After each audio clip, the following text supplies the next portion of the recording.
Adelante, profe. Bien, iniciamos entonces con nuestro curso de resolución de problemas. Hoy trabajamos todavía la segunda parte de óptica, entonces es bastante interesante lo que vamos a estudiar el día de hoy. Bien, antes de iniciar nuestro estudio, vamos a ver qué es lo que vamos a repasar hoy. Seguimos con óptica geométrica y hoy vamos a trabajar la parte de refracción de la luz. Como ustedes saben, los sábados corresponde también a cada uno de ustedes resolver las situaciones problemáticas que les vamos a plantear. Vamos a ver un poco de leyes de la refracción. Vamos a trabajar lo que es lentes, la nomenclatura, los rayos notables. Vamos a hacer con ustedes la construcción de imágenes paso a paso de las lentes esféricas. Vamos a hacer un estudio analítico donde vamos a resumir a través de mapas conceptuales cada uno de los signos que tenemos que tener en cuenta cuando hablamos de lentes esféricas. Vamos a ver la convergencia también de una lente y si nos queda tiempo vamos a trabajar la ecuación del fabricante de lente con resolución de problemas. Bien, entonces para iniciar este estudio la profe Ramona va a empezar con una parte teórica bastante importante. Bueno, para empezar a trabajar con uno de los fenómenos ópticos, quizá más experimentales que se puedan utilizar es la parte de refracción. Vamos a ver en primer lugar todo lo referente a índice de refracción. Tenemos dos condiciones para poder trabajar con el índice de refracción. En primer lugar, tenemos que saber que el índice de refracción es un cociente nada más entre lo que sería la velocidad de la luz en el vacío, que es la velocidad más alta conocida en la naturaleza actualmente, y es de 3 por 10 a la octava metros por segundo. Y la b corta que vemos abajo en el denominador de esta ecuación sería la velocidad de la luz en el medio, en cualquier medio considerado. A veces cuando decimos que la luz pasa del vacío al agua, entonces ya sabemos que la c va a ser el vacío siempre, y la b, la velocidad b, o sea, la b corta que vemos ahí sería la velocidad en el otro medio, que en este ejemplo es el agua. El índice de refracción puede ser tanto relativo como puede ser también absoluto. Cada sustancia transparente tiene su propio índice de refracción, puesto que tiene su densidad óptica. Y se obtiene utilizando lo que es la luz monocromática, ¿verdad? O sea, la luz de un único color. Siempre se trabaja con eso. ¿Por qué? Porque dependiendo del color de la luz, van variando sus respectivas velocidades. Recordemos que el valor de C es la velocidad de la luz blanca en el vacío y es de 3 por 10 a la octava metros por segundo, o también 3 por 10 a la quinta kilómetros por segundo, que son los dos valores que se utilizan. Hay que tener en cuenta también un pequeño detalle, así entre paréntesis, ¿verdad? Hace aproximadamente 2 o 3 años salió un estudio en el cual decía que el rayo de luz azul, láser, mejor dicho, azul, se estuvo analizando y se llegó a la conclusión de que es un pequeño porcentaje mayor a lo que sería la velocidad de la luz blanca, pero luego se volvió a desmentir por otros científicos, ¿verdad? Por eso es que hasta hoy día se reconoce aún que la velocidad de la luz blanca es la de 3 por 10 a la octava y es la mayor velocidad de la luz, o la mayor, o el fenómeno luminoso o fenómeno físico con mayor velocidad. En la siguiente parte de refracción de la luz, les queremos mostrar una ecuación no muy utilizada ni muy conocida, porque no es una ecuación básica, por decirlo así. Esta ecuación es del principio de invariabilidad de la frecuencia de la luz, y durante una refracción la frecuencia de radiación no se altera. De manera que se tiene la siguiente relación matemática, donde podemos relacionar tanto el índice de refracción de la luz, su longitud de onda, que sería lambda, y la velocidad del mismo. Y esta ecuación que ven aquí sería la ecuación que se conoce como el principio de invariabilidad de la frecuencia de la luz.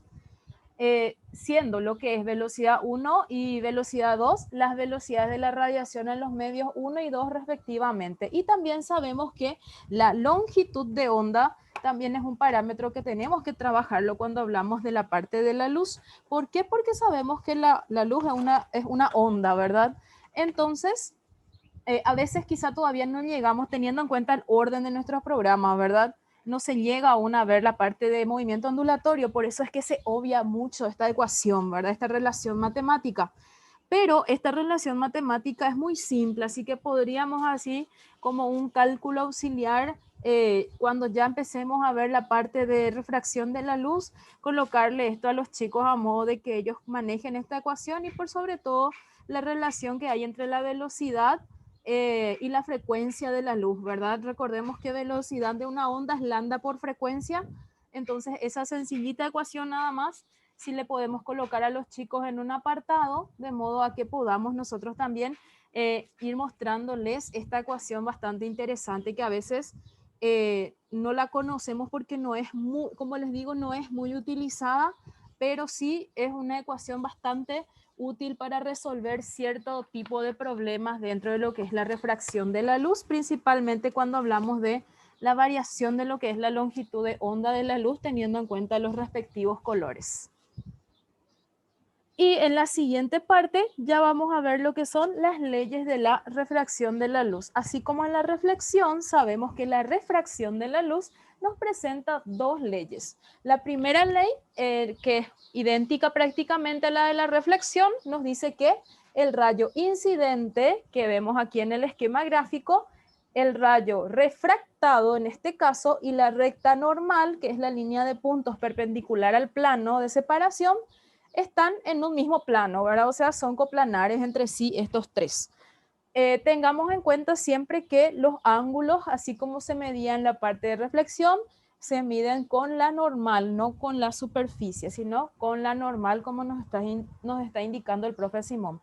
Y la segunda ley es la que se utiliza mucho, la que se trabaja o la que se conoce más dentro de la refracción, mejor dicho, que es la ley de Snellius-Descartes o ley de Snell, y establece directamente la relación que hay entre el índice de refracción absoluto de cualquier medio con el respectivo ángulo, ya sea de incidencia o de refracción, y se mantiene como una constante. Por eso es que se dice que el índice 1 por el seno del ángulo incidente es igual al índice 2 por el seno del ángulo refractado, teniendo en cuenta que el índice 1 sería el índice del medio donde se encuentra el ángulo incidente y el índice 2, el índice del medio donde se encuentra el ángulo de refracción. Adelante, profe Freddy. Gracias, profe Ramona. Hablamos ahora de las lentes. Lente convexa o convergente. Este tipo de lentes tiene mayor grosor en el centro que en los extremos. Como podemos ver en la imagen, hay tres tipos de lentes convergentes. La lente 1 es biconvexa, la lente 2 es plano convexo y la 3 es menisco convergente o cóncava convexa.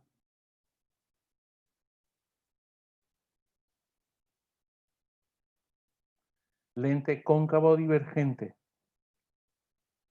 Al contrario de las lentes convergentes, estas son más delgadas en la parte central que en los extremos y están curvadas hacia adentro. Como podemos ver en la imagen, hay tres tipos. La lente 4 es bicóncava, la lente 5 es plano cóncava y la 6 es menisco divergente o convexa cóncava. Y el símbolo para identificarlos es el que ahora estamos indicando, que es en el color rojo.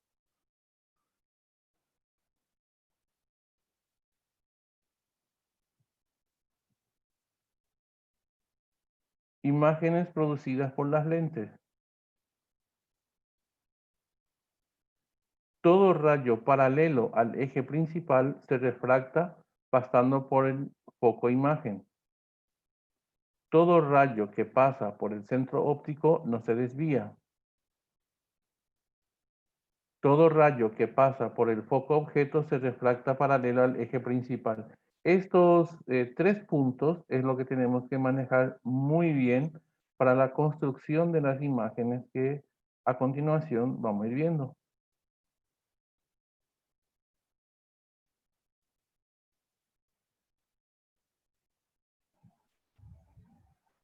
Bueno, entonces vamos a hacer la construcción de imágenes en lentes, atendiendo los casos que tenemos que tener en cuenta.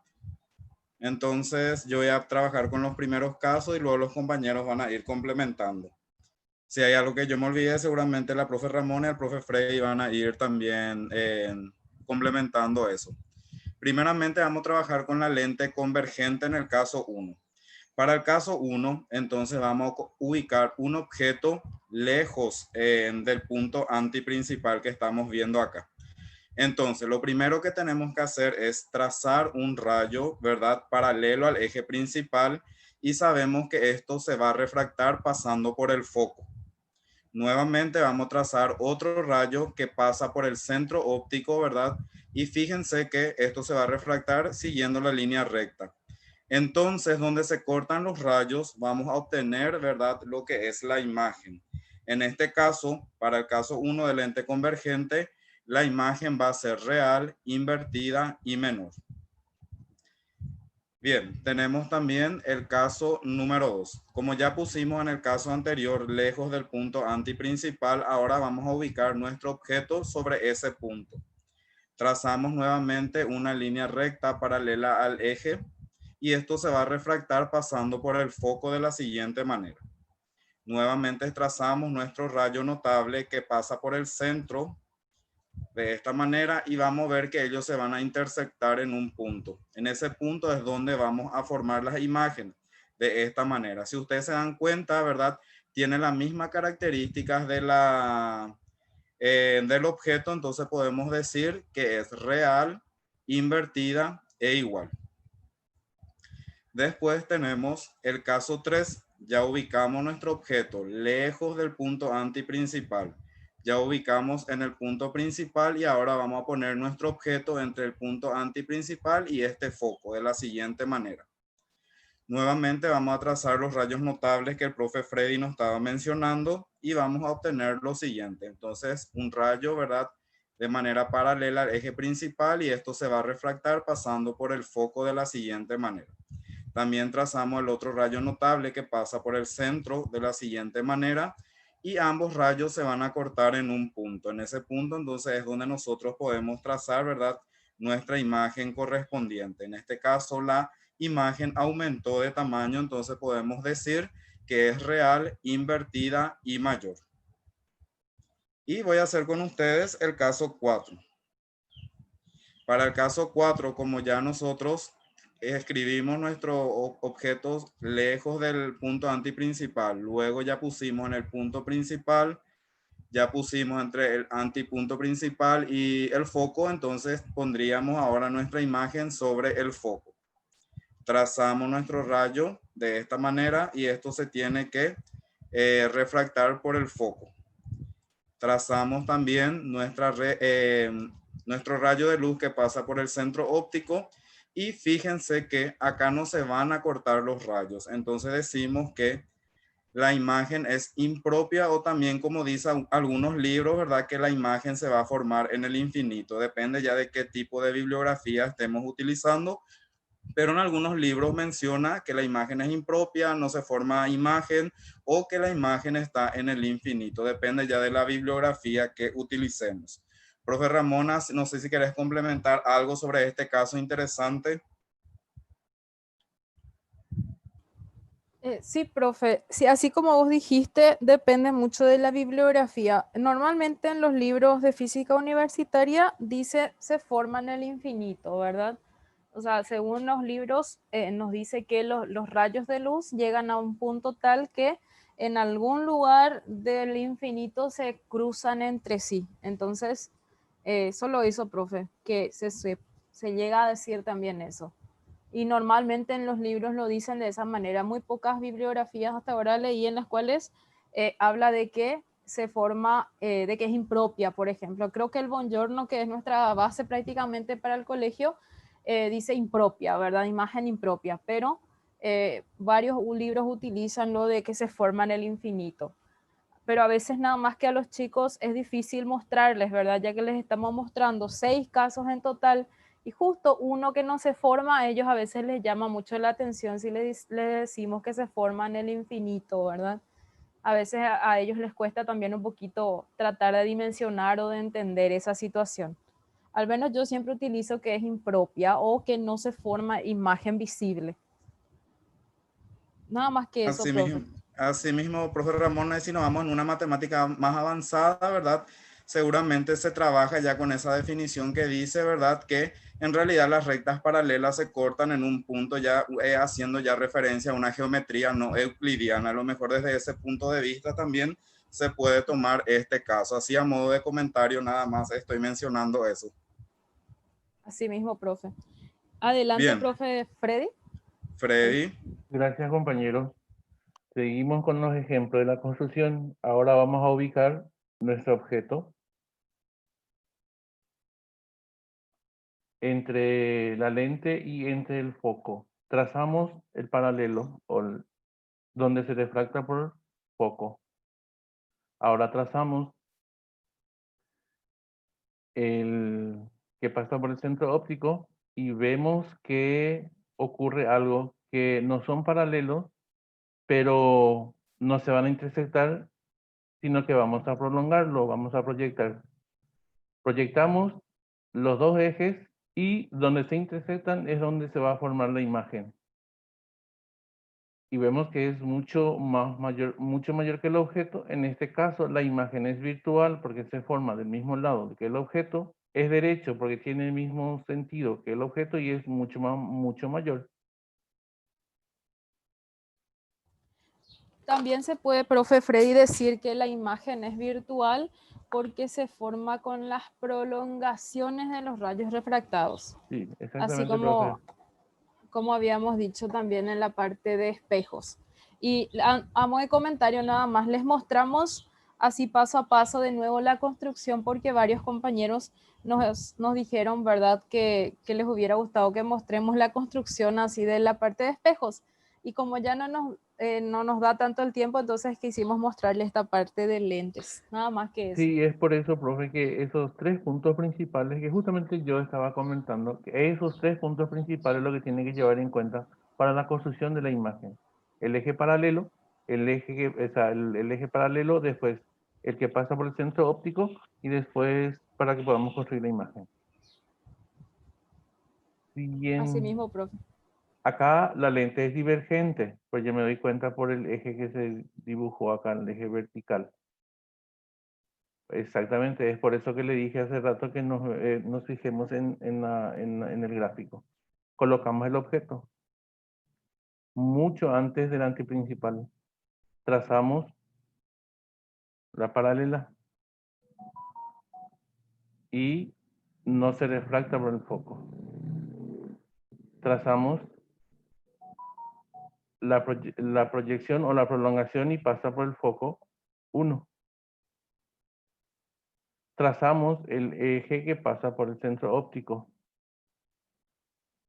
Y vemos donde se intersectan la proyección o la prolongación del rayo refractado y el que pasa por el centro óptico, se forma la imagen. Es mucho menor que el objeto. Y decimos que la imagen es virtual porque, como explicó la profe Ramona, por una prolongación se formó. Es derecha porque es el mismo sentido que el objeto y es mucho menor que el objeto, es mucho más chico que el objeto. Esta característica es netamente de la lente divergente. Profe, si puede acotar algo más. Profe Sí, Ramona. sí. Y nada más, profes, y solo que ahora teniendo en cuenta cada uno de estos gráficos, entonces hacemos otra vez el mismo esquemita que ya les habíamos mostrado en espejos esféricos, donde colocábamos nosotros todas las características y, y todos los signos que se tienen que tener en cuenta. En el caso, por ejemplo, de que la lente sea convergente, sabemos que el foco tiene que ser positivo, tenemos que colocarle positivo en las ecuaciones, y la lente divergente tiene foco negativo, y ahí se hace una comparación entre lo que sería el espejo cóncavo con la convergente y el espejo convexo con la lente divergente.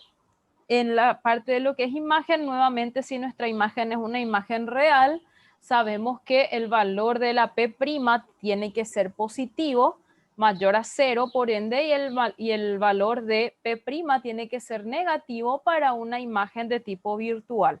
Como ven, en este caso es contrario a lo que eran los espejos, porque en este caso, cuando la imagen se forma del mismo lado de donde está el objeto, Entonces ahí decimos que la imagen es virtual. En cambio, cuando hablábamos de los espejos era al revés.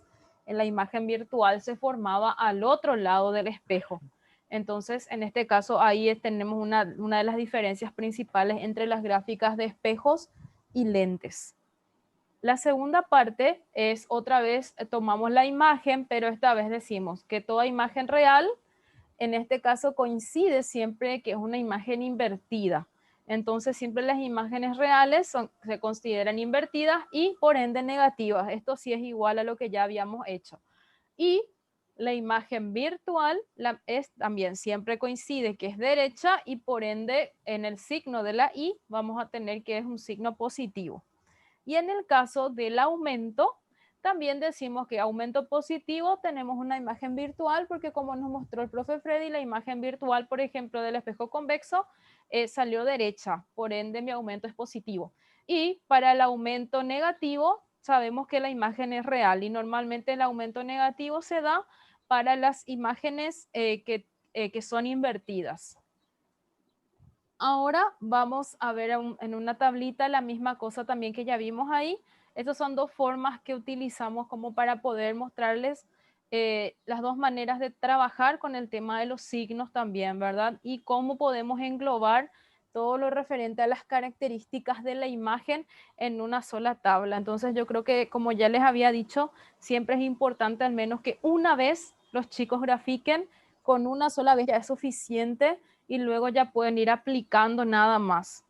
Que una vez lo hagan correcta y perfectamente, así como por ejemplo hicimos la clase anterior con la parte de gráficos de espejos planos. Se dieron cuenta que al graficar y seguir las indicaciones correctamente, salen los resultados exactos. Y lo mismo nosotros podemos mostrarles a ellos con las gráficas tanto de los espejos esféricos como de las lentes, que si hacemos exactamente con las medidas que le podemos proponer a ellos, entonces van a tener ya un esquema que pueden utilizarlo para la resolución de todos los ejercicios que podemos darles en la clase. Y en este caso, el valor de P, profe, en este caso sería la distancia que hay entre el objeto y la lente colocada. Entonces, siempre va a ser el valor de P es distancia que hay entre la lente y el objeto. P' sería la distancia que hay entre la imagen y la lente. Esas son las diferencias. Nosotros usamos P y P'. Por ejemplo, el libro de Sears usa Q y R. Otros libros usan R y S, ¿verdad? Pero, como les dije hace un momento, como utilizamos nosotros en su mayoría el Buongiorno, entonces quisimos ponerles así como muestran el Buongiorno. Eso ya depende de cómo a nosotros nos parezca mejor y con qué bibliografía nos acostumbremos a trabajar. Y como les dije, aquí tienen todo lo que ya les estaba mostrando tanto el profe Freddy como el profe Simón en cada uno de los gráficos en una única tabla. Bueno, y a continuación vamos a ver ya la resolución de algunos problemitas. Te cedo la palabra, profe Francisco. Muchas gracias, compañeros. Vamos a ir con la resolución de problemas. Como saben, ¿verdad?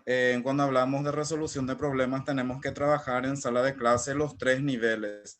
El nivel 1, el nivel 2 y el nivel 3 podemos hacer para cerrar la unidad, por ejemplo, pero siempre tenemos que utilizar esos 3 niveles en la resolución de problemas.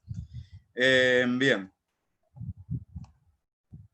Y vamos con el primer problema, que es de nivel 1. En este dice, un rayo de luz pasa del medio A al medio B conforme a la figura adjunta, sabiendo que el índice de refracción del medio A es igual a raíz de 3 y el índice de refracción del medio B es igual a 1. Calcula el ángulo de refracción y nos pide calcular el ángulo de desvío. Sabemos que el ángulo de desvío es la sustracción, ¿verdad?, entre el ángulo de incidencia y el ángulo de refracción, siempre tomándolo como valor absoluto.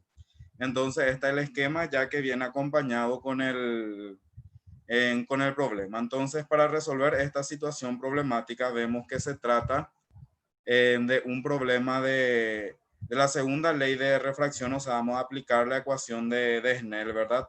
Entonces, tenemos nuestra ecuación. Y lo que hacemos es sustituir cada uno de los datos.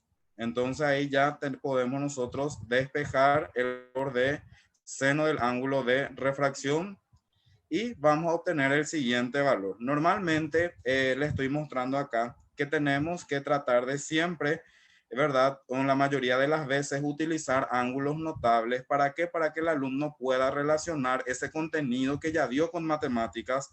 Entonces, en matemática también, en el curso anterior, ¿verdad? Ellos ya habrán dado los ángulos notables. Entonces, es una forma de relacionar, ¿verdad? Ambos contenidos y para que sea más significativo ese aprendizaje. Tenemos entonces la siguiente expresión y acá entra un detalle bastante interesante. Normalmente nosotros le decimos al alumno para hallar el ángulo de refracción tenemos que hacer shift, sim y le decimos que escriba esta expresión en la calculadora, pero no le mostramos el despeje de la función trigonométrica seno. Entonces sería interesante que nosotros escribamos con ello el despeje de una función trigonométrica. Entonces, si yo tengo la función trigonométrica seno de R, entonces su despeje va a ser arcsen, el arco cuyo seno es raíz de 3 sobre 2, que es la función inversa a la función seno. Porque si no, nos queda significativo que nosotros le digamos al alumno, tenemos que tocar shift sim en la calculadora y ya tenemos nuestro ángulo de refracción. Si no, nosotros le tenemos que explicar de por qué hacemos eso en la calculadora. Entonces lo que tenemos que explicarle acá es que la función inversa a seno es el arco cuyo seno es tal. Entonces ya le explicamos también un poquito de lo que es trigonometría. Y ahí sí le podemos decir que en la calculadora arc podemos utilizarlo como shift, apretamos la tecla sin y de nuestro resultado que es raíz de 3 sobre 2. Y vemos ahí que en la pantalla le va a salir, ¿verdad? 60 grados. Quiere decir que el ángulo de refracción es igual a 60 grados y para hallar el ángulo de desvío aplicamos nuestra ecuación. Entonces, ángulo de incidencia menos ángulo de refracción, tomando esta diferencia en valor absoluto, vemos que el ángulo de desvío es de 30 grados. Solamente esto acá de arcsen yo le quería explicar porque hay muchas veces que los alumnos tienen que saber del por qué hacemos ciertos procesos en la calculadora. Entonces sería interesante que hagamos ese despeje correspondiente. Permiso, profe. Bien, y vamos a otro problema, profe Ramona. No sé si... Sí, un detallecito también con ese tema que mencionaste. En la calculadora, si ustedes escriben el shift seno, les da una especie de seno a la menos 1. Y ese no es seno a la menos 1, es solamente una forma en la que en la calculadora nos arroja lo que sería el arco del seno. No es lo mismo escribir seno a la menos 1 que hacer el arco. Es muy diferente, son dos cosas distintas. Porque ahí también hay otra forma, se le dice a los chicos seno a la menos 1, no es así. El seno a la menos 1 sería escribir en forma fraccionaria 1 sobre el seno del ángulo. Y si ustedes comprueban el arco del seno de raíz de 3 sobre 2, no les va a dar lo mismo que escribir 1 sobre seno de raíz de 3 sobre 2. No está luego de raíz de 3 sobre 2, sí está definido, ¿verdad, profe Simón, o no? En ese caso, Sí, profe, lo que vos estás explicando, si nosotros escribimos seno a la menos 1 de un ángulo cualquiera, en realidad lo que estamos hallando es la cosecante y no claro, estamos hallando el arco que se forma. así Por mismo. eso es que siempre es importante despejar, ¿verdad? Una función trigonométrica en relación al arco, al ángulo que se va a formar. Por eso es necesario que escribamos, así como vos decís, arcsen. El arco, el ángulo que se forma sabiendo que el seno es tal. Entonces esa sería la interpretación. Yo Excelente aclaración, profe quiero, Ramón. quiero aportar algo, continuando con lo que dijo Ramón y con lo que vos estás diciendo, profe Simón, que generalmente a la menos 1, como esta es una función inversa, como dijiste vos, que la inversa del seno R es el arcoseno de ese ángulo, ¿verdad? O sea, de 3 raíz de 3 sobre 2. En álgebra lineal usamos menos 1 como inversa. Es por eso que arroja así la calculadora. Y es interesante la acotación de la profe Ramona para no caer en ese error. Eso nomás quería decir, profe. Sí, y esos detallecitos que les dice el profe, así a veces decimos son detalles muy pequeños, ¿verdad? Pero que si nuestros chicos ya aprenden de esa manera, cuando lleguen a un ámbito universitario se van a dar cuenta que está totalmente errado lo que aprendió. Y ahí es donde entramos otra vez en esas dudas, o sea, ellos entran en las dudas, ¿verdad? Y dicen, no me enseñó bien mi profesor, ¿verdad? Y por más que sea un detalle muy pequeño o un detalle que parezca insignificante, sería bueno mostrarles, no hacerles escribir, o sea, yo no soy partidaria de hacerles escribir el shift seno. Mis alumnos de la facultad se ríen siempre de mí porque me hinchan así, profe, ahora shift seno, me dicen, ¿verdad? No, es arco del seno, porque las funciones, yo suelo hacer eso, les suelo mostrar a los chicos más de la facultad que del colegio, ¿verdad? Las gráficas, la gráfica respectiva de la, como dice el profe Simón, de la cosecante, la gráfica del seno y la gráfica del arco del seno. Son tres gráficas muy diferentes dentro del plano cartesiano. Entonces, ahí es donde ellos ya captan del por qué no es lo mismo escribir shift seno o escribir seno a la -1 o poner nada más, o poner directamente nomás un resultado, ¿verdad? Entonces, de esa manera yo creo que ahí también una parte matemática nosotros como profes de física podemos intensificar con ellos en el caso de que sus profes no le indiquen estas diferencias. Ok, Gracias, profe. vamos al ejemplo 2.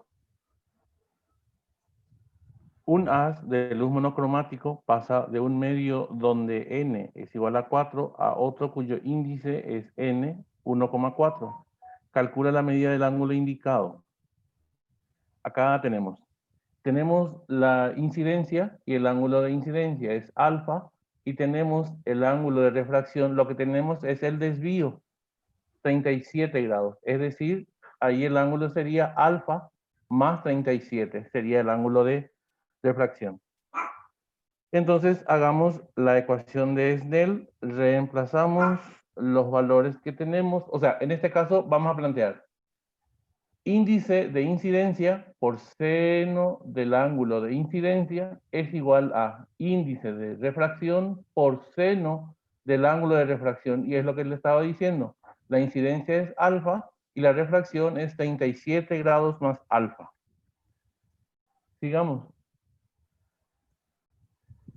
Reemplazando los valores, tenemos que de incidencia es 4 por seno alfa, es igual a 1,4 por seno de 37 más alfa.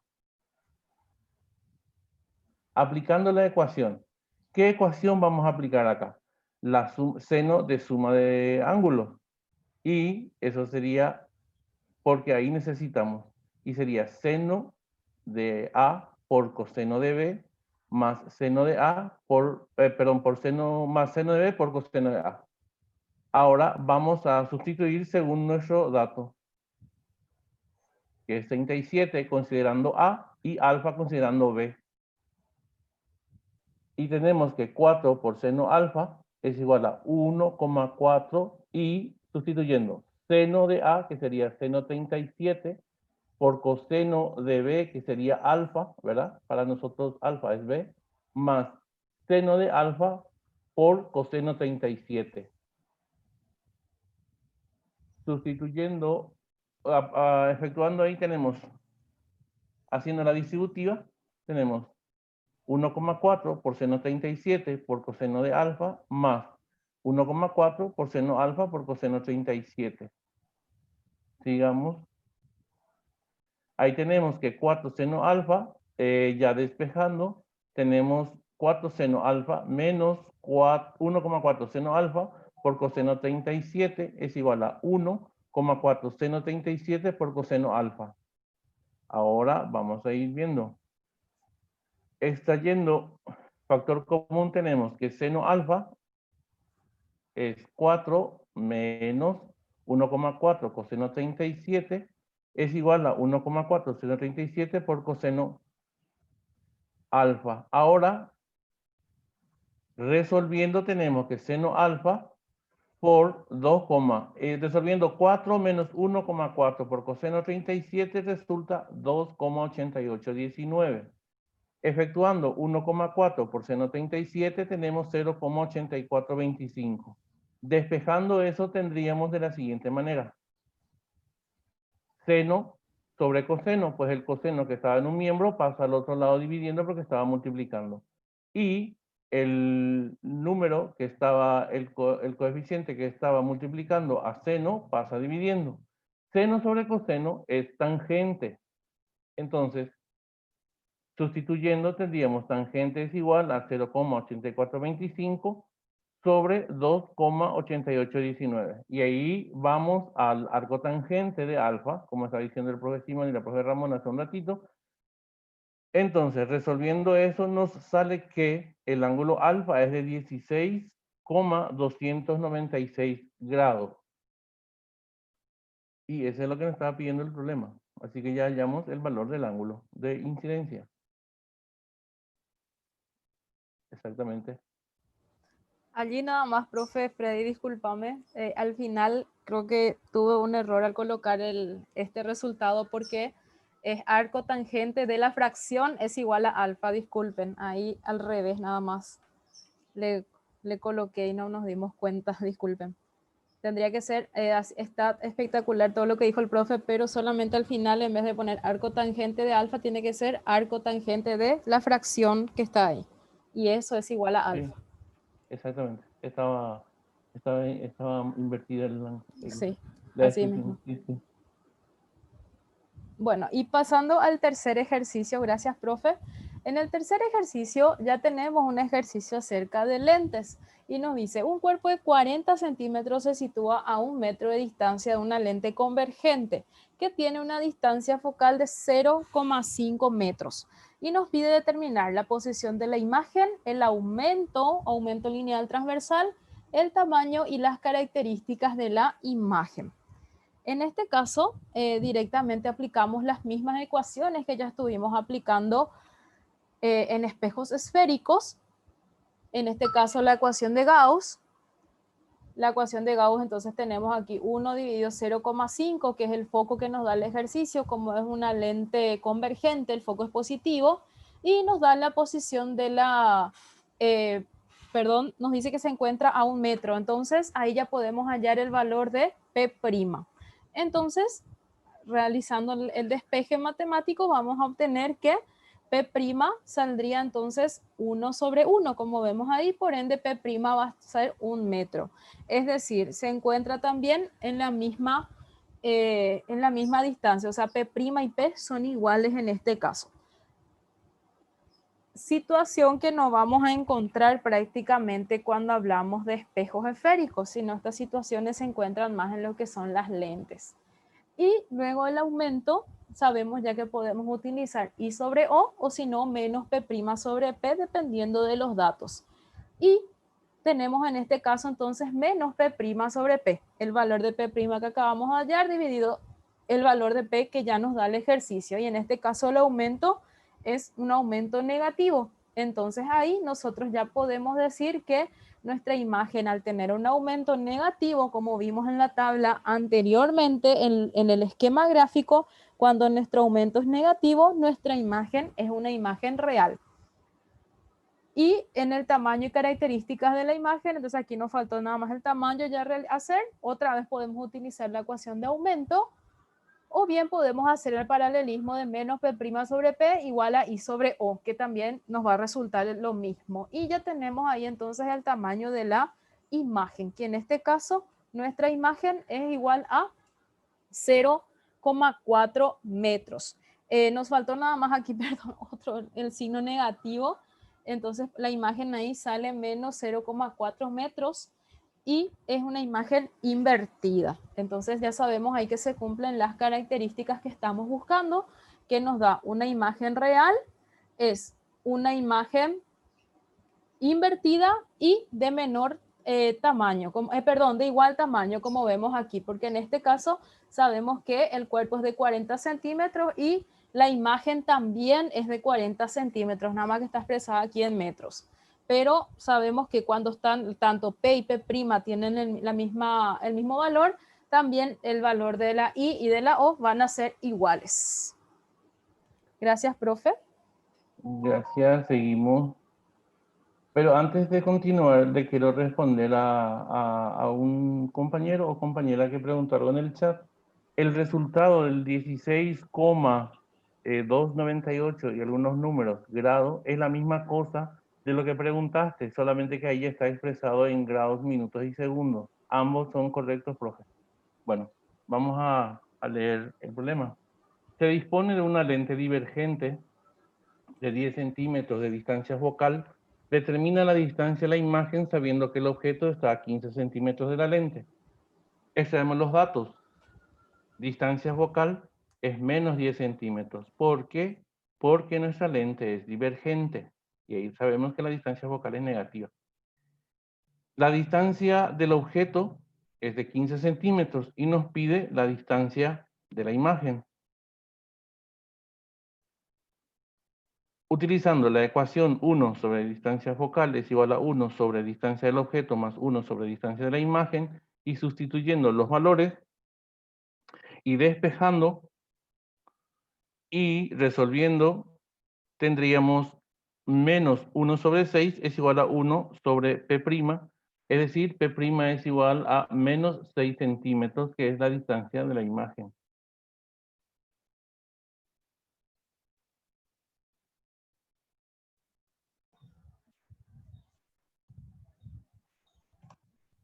Gracias, profe Freddy. Y vamos a hacer un ejemplo 5.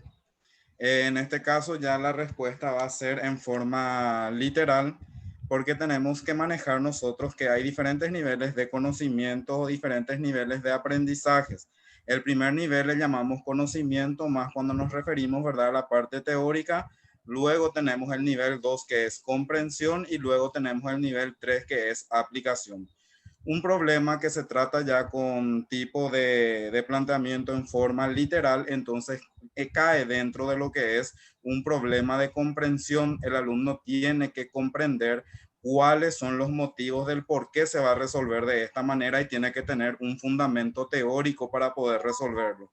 Entonces eso solamente hacía modo de aclaración del por qué también tenemos que incluir dentro de nuestros ejercitarios ejercicios que sean con resultados de manera literal, y después esto nosotros lo podemos, ¿verdad?, llevar más a una cosa práctica, ya reemplazando los valores que obtenemos. Pero tenemos que trabajar todos los tipos de conocimientos, ya según la taxonomía, ¿verdad?, de aprendizaje o la taxonomía de Anderson-Bloom. Entonces, tenemos que ir manejando también esos conceptos. Entonces, lo que nosotros tenemos que hacer en este tipo de problema es ver qué teoría el alumno puede usar para poder comprender del por qué la solución de este problema. Y además es un problema de demostración que también nos va a ayudar para saber si el alumno conoce o no de ciertas cuestiones algebraicas que nunca está de más aprenderlos. Entonces, este tipo de problemas también relaciona ya con contenidos que ellos desarrollan en matemática, como por ejemplo un sistema de ecuaciones, una sustitución. Entonces, por eso es bastante importante que presentemos también nuestra sala de clases algunos problemas que tengan respuesta o solución de manera literal. Bien, entonces en este caso, ¿cómo vamos a resolver? Y vamos a leer el problema. Una lente de distancia focal F proyecta sobre una pantalla la imagen de un objeto luminoso amplificado m veces. Demuestra que la distancia de la lente a la pantalla es igual al producto entre la distancia focal por ese aumento más 1, F por m más 1. Bien, entonces nosotros, si nos remontamos a lo que vimos hoy, a la construcción de imágenes, este problema podemos relacionar con el caso 5. ¿Por qué? Porque nosotros queremos, ¿verdad?,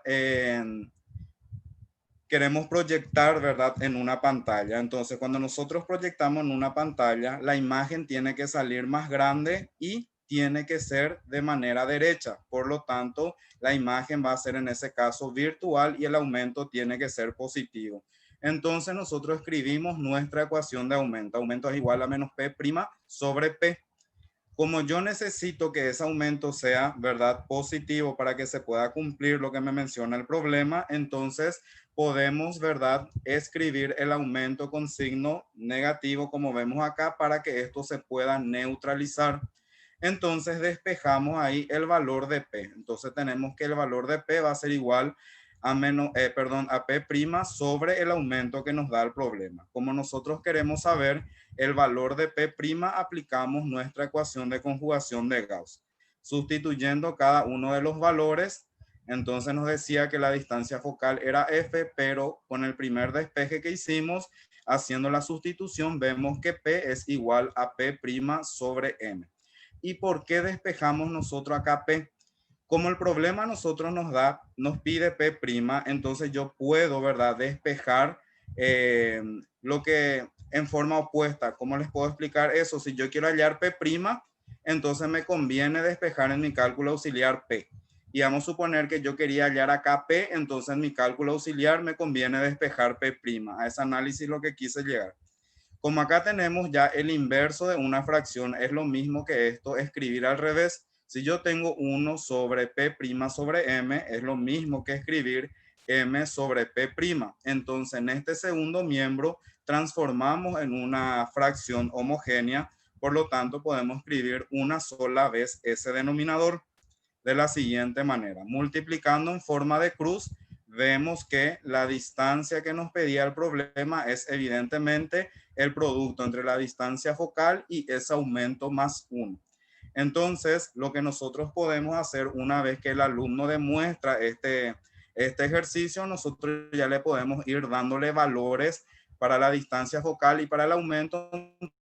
Entonces, él puede tomar, ¿verdad?, el resultado general que obtuvo acá y realizarlo en ejercicios más particulares. Entonces, de forma general, en forma particular, y ya estamos utilizando también un tipo de razonamiento que ya estuvimos hablando en otros problemas.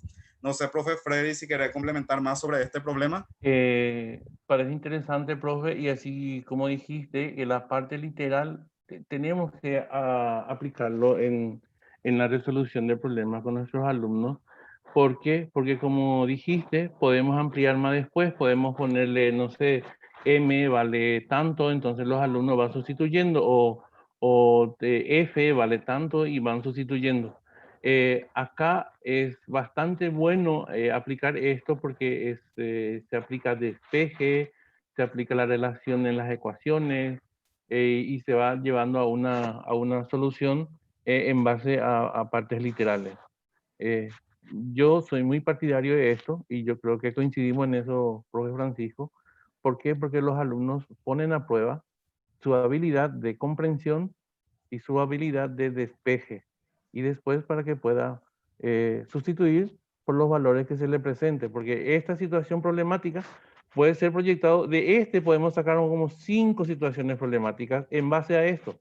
Ahí se le puede pedir, acá le podemos pedir P, P' o F en función a los datos que le podamos ir sustituyendo. O sea, de uno solo la complejidad, o sea, de uno solo podemos sacar varias situaciones problemáticas. También es muy, muy útil. Ese es mi punto de vista. No sé qué dice la profe Ramona.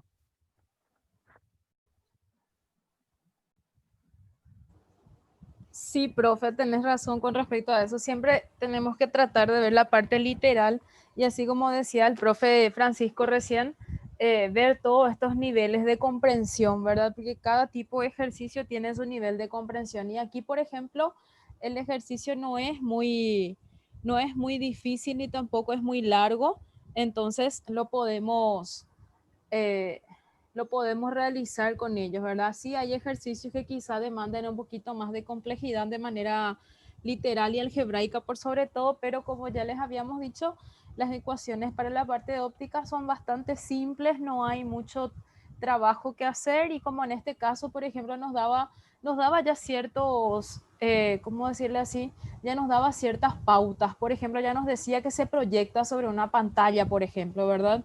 Y ahí ya sabemos que si se proyecta sobre una pantalla, ya la imagen necesariamente ya es una imagen real, ¿verdad? Entonces ahí nosotros ya podemos ir con todos los detalles, ir diciendo así paso a paso con ellos, entonces también ya, como dijeron ustedes, vuelvo a repetir, los conocimientos teóricos son bastante importantes para poder resolver este tipo de ejercicios y cualquier tipo de ejercicio, ¿verdad? Siempre hay que tener en cuenta la parte teórica inicialmente, entonces eso nos va a ayudar a poder resolver los ejercicios. Gracias, profe. Vamos a seguir con el ejemplo 6. Ejemplo 6. En el sistema de lente mostrado se sabe que la distancia focal de cada lente es focal 1, 36 centímetros, distancia focal 2, 72 centímetros. Determina a qué distancia del objeto O se formará su imagen final. Ya sale conmigo dos lentes. Uno es lente 1 y lente 2. Significa que la imagen que se forme de la lente 1 va a se considera como objeto de la lente 2 para que podamos obtener la imagen final, y a partir de ahí podés hallar la distancia del objeto original, su imagen final. A ver si trazamos. Ahí está el objeto. Ahora vamos a trazar qué imagen produce de la lente 1. Trazamos el eje paralelo, se refracta en el foco. Trazamos el eje que pasa por el centro óptico, proyectamos, prolongamos y vemos que la imagen se forma, es virtual, y se forma a cierta distancia del objeto. Utilizando la ecuación y resolviendo, tenemos que la distancia de la imagen es de menos 108 centímetros. Ahora tenemos que la imagen producida de la lente 1, su distancia es de 108 centímetros. Ahora vamos a ver la lente 2. ¿Por qué ahí estamos trazando de esta manera? Porque yo le dije al principio que la imagen formada de la lente 1 va a ser considerada como el objeto para la lente 2. Y vemos que en este caso, como la distancia entre las lentes era de 12 centímetros, entonces ahora la distancia del objeto, ya vamos a llamarle objeto para la lente 2, es de 120 centímetros. Ahora, ahí ya dejamos solamente para la lente 2 y empezamos a hacer. Ahí tenemos la distancia focal, que es 72, trazamos los ejes y obtenemos que la imagen se forma invertidamente a cierta distancia. Y ahora vamos a utilizar la ecuación otra vez. 1 sobre f, que sería 1 sobre 72, 1 sobre 120, que era el objeto. Despejando tenemos que la distancia de la imagen es de 180 centímetros con relación a la lente 2. Ahora vamos a hacer unos cálculos. La distancia de la lente 1 más el objeto a la lente 1 era 27. De la lente 1 a la lente 2 era de 12. Y de la lente 2 hasta la imagen de 100. Es decir, la distancia de la imagen final, el objeto es de 219 centímetros. Y ahí respondemos lo que nos preguntaba el problema.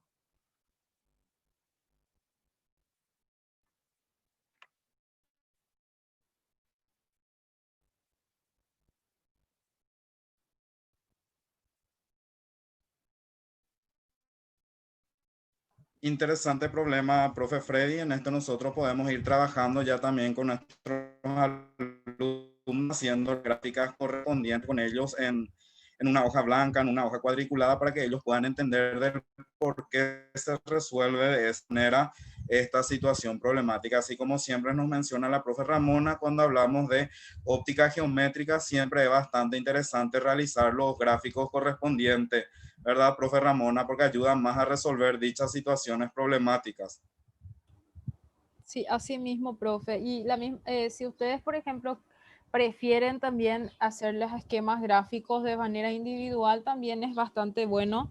Entonces así ellos practican, pero a veces el tiempo nos gana un poquito porque sabemos bien que se tarda para poder graficar. Nuestros chicos tardan, les cuesta a veces porque no tienen la costumbre de hacer los esquemas gráficos. Entonces ahí, al menos a mí me es muy útil hacerlo una única vez, le suelo dedicar una única clase para hacer los esquemas gráficos, ¿verdad? Pero eso ya depende de cada uno de los profes. A veces incluso en el examen mismo les lleva tiempo hacer los esquemas, ¿verdad? Ya depende mucho de cómo cada compañero quiera trabajar, pero a modo de recomendación, nada más, a mí me es siempre más útil hacerlo una sola vez y que ellos hagan, no utilizar ninguna especie de formulario ni tampoco imagen que hayan podido extraer de internet, sino directamente que ellos realicen sus propios esquemas gráficos.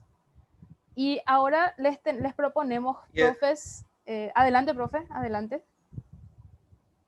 sí, solamente quería decir el ejercicio que nos explicó el profe Freddy podemos utilizar para un cierre de unidad. Uso complementos en la parte teórica,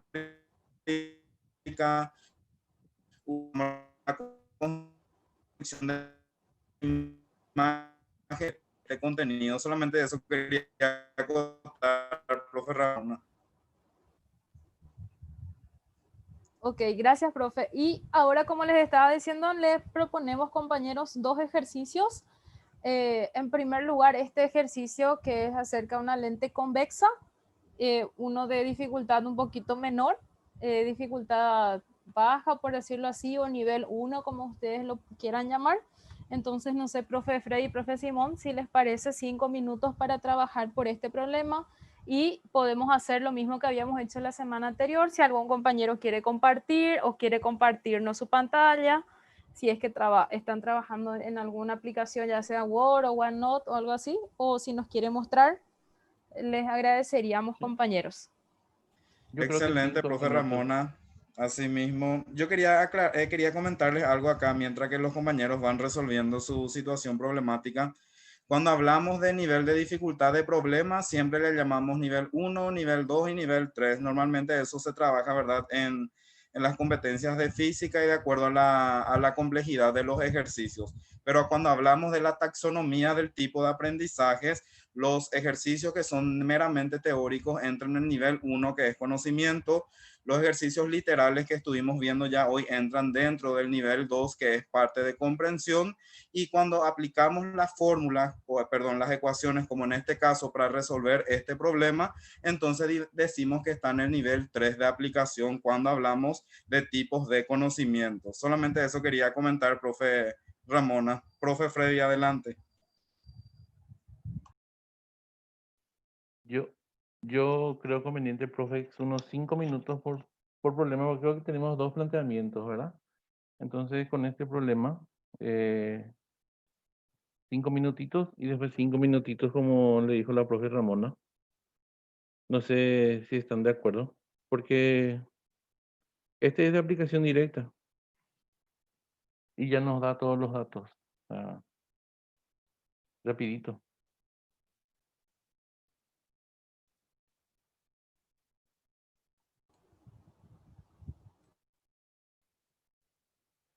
Les quiero decir nomás a los compañeros que en un momento dado, yo soy asmático, en un momento dado tuve una crisis asmática y la profe Ramona, en un desespero, me dice, ¿te sentís bien? Y yo le dije que sí, pero aún no me sentía bien cuando eso, pero ahora sí ya estoy bien. Acuérdate, yo en ese lado y no puede ese problema. Y acá hace un calor, pero estoy bajo aire, pero eso es peor todavía. Gracias, profe Ramona, por tu preocupación, ya estoy mejor. Dale, profe.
Bueno, compañeros, no sé si ya quieren aportar. Estoy viendo aquí algunos mensajes que están dejando ya sus resultados.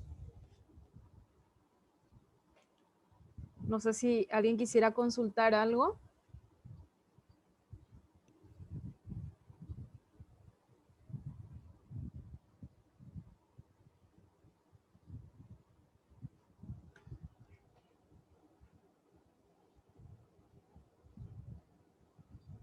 Aquí la profe Andrea consulta si al ser convexa no sería la distancia focal negativa. Sí, exactamente, profe. Al ser una lente convexa, en este caso, como se dice, lente divergente, ¿verdad? Entonces ahí tienen que colocar en la ecuación, sería entonces el foco negativo.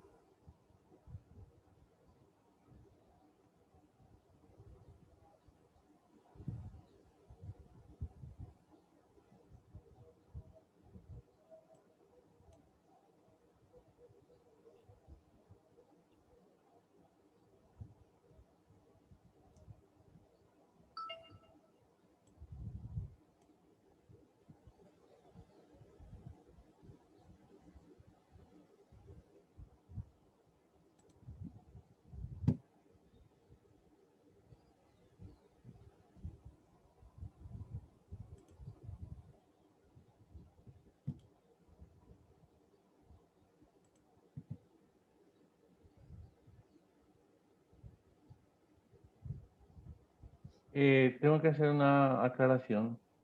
La lente convexa es convergente. La lente cóncava, la que es divergente. Ay, Eh, perdón, profe, perdón, sí, perdón. Me profe. confundí con Sí, espejo, sí, perdón, perdón, sí, perdón, perdón. es al revés pues acá. Sí, sí, En, tenés razón, en lente es perdón. al revés, sí. Sí, tenés razón, profe. Perdón, disculpe, profe, me confundí con espejos.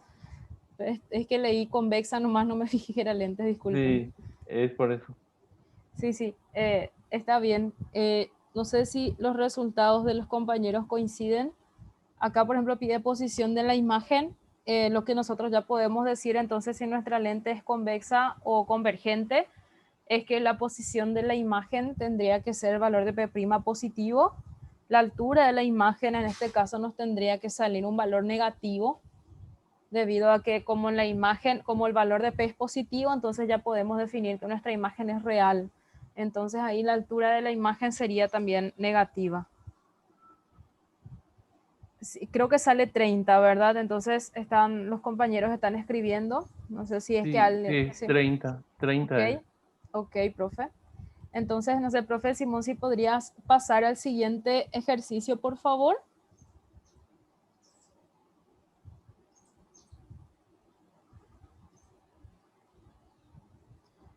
Para el siguiente ejercicio sí ya tenemos una pregunta un poquitito más elaborada. Dice, un objeto de 1 centímetro de altura se sitúa a 15 centímetros delante de una lente convergente de 10 centímetros de distancia focal. Nos pide determinar la posición, tamaño y naturaleza de la imagen formada efectuando su construcción geométrica y a qué distancia de la lente anterior, o sea, de la primera lente que da el problema, habría que colocar una segunda lente convergente de 20 centímetros de distancia focal para que la imagen final se formara en el infinito. Entonces, ahí les dejamos también unos 5 a 7 minutos más aún para la segunda parte del ejercicio, donde ya tiene una respuesta un poquitito más elaborada, por decirlo así. Entonces, les pedimos también ahí su acompañamiento, así como varios compañeros están resolviendo. También le damos unos 5 a 7 minutos para este segundo problema, compañeros.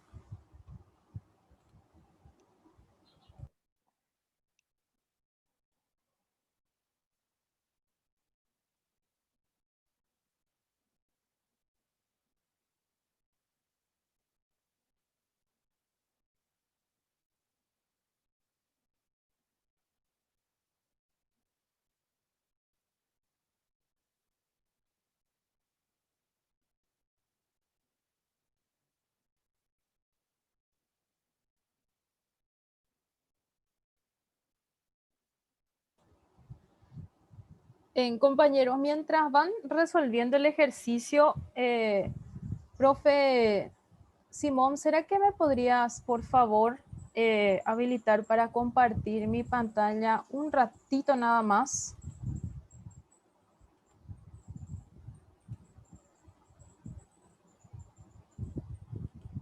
Gracias, profe. Bueno, solamente es para mostrarles lo siguiente. Varios compañeros nos estuvieron preguntando cómo saben qué grupo les tocó para para el ejercitario de la tercera unidad. Mientras va cargando mi Classroom, les voy a mostrar. Ustedes lo que tienen que hacer es directamente entrar a Classroom. Así como ya les estuve diciendo, es una de las aplicaciones de Google, porque nos dimos cuenta que varios compañeros nunca utilizaron el sistema, no teníamos conocimiento de que no se sabía utilizar. Es que a veces cuando no se usa también es muy difícil, ¿verdad? Entonces, les voy a mostrar.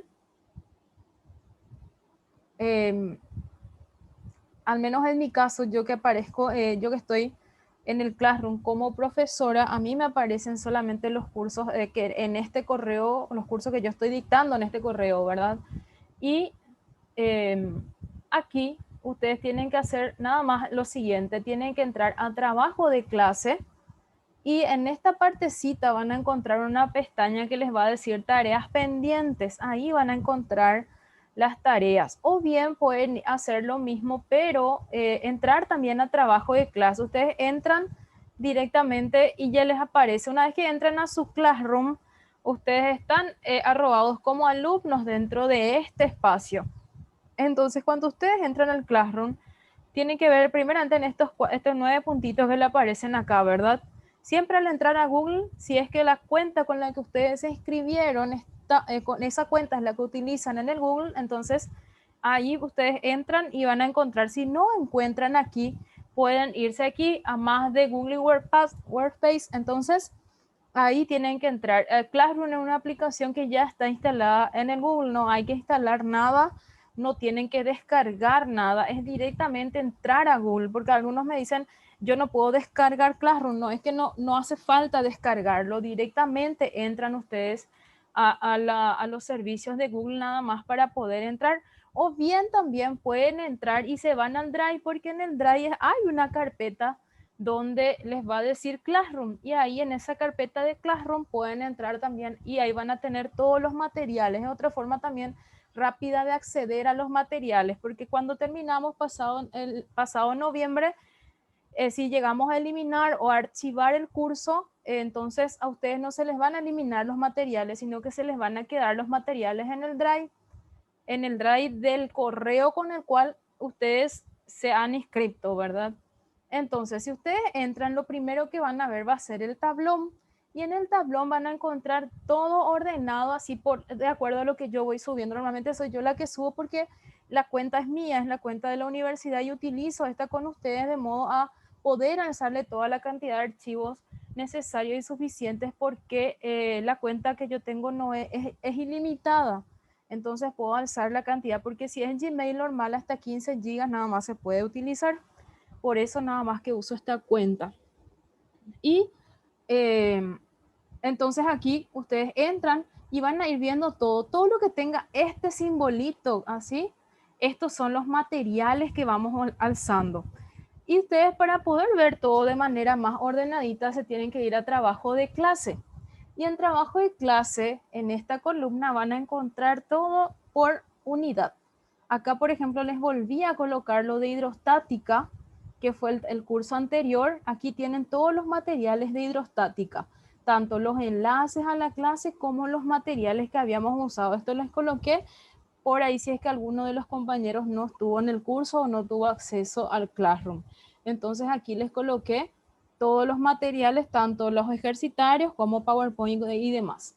Luego está el de dinámica. Ustedes pueden ir dándole clic nada más a cada unidad que ustedes quieran acceder, y ahí van a tener todo así detalladamente. Aquí, por ejemplo, está la tarea. Todo lo que tenga este simbolito que ustedes ven acá es tarea en Classroom. Esta especie de tableta con rayitas. Este es el simbolito que se utiliza en Classroom para tareas. Entonces, esta es la tarea que ustedes tienen acá en dinámica, por ejemplo. Y luego todo esto que les muestro con el simbolito son de los materiales que yo les fui alzando al Classroom. Si ustedes lo quieren ir viendo más detalladamente, entonces, como les digo, van entrando a cada unidad en esta columna. La misma cosa, termometría y termodinámica. Solo que en termodinámica a mí me aparece, como yo fui la que creé las tareas, me van a aparecer cada uno de los grupos.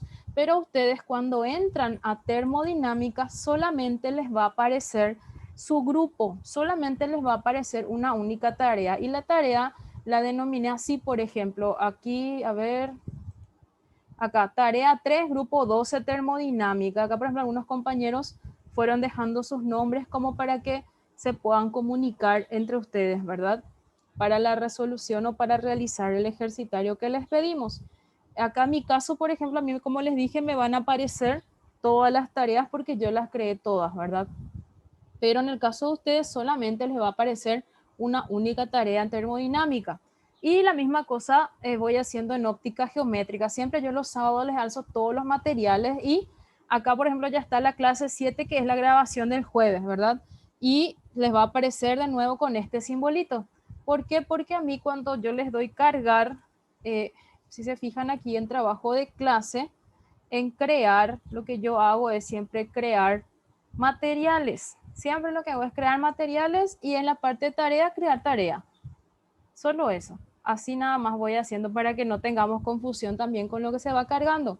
Y luego están todos los libros que les alcé también la vez pasada aquí, ¿verdad? Pero como les digo, ustedes como alumnos van a encontrar en un espacio tareas pendientes, si no me equivoco, dice así en el Classroom, al entrar al trabajo de clase, en tareas pendientes ustedes entran y ahí ya van a poder encontrar las tareas y por sobre todo su número de grupo. Nada más que eso. Gracias, profe Simón. Te paso de nuevo para que puedas proyectar el problema.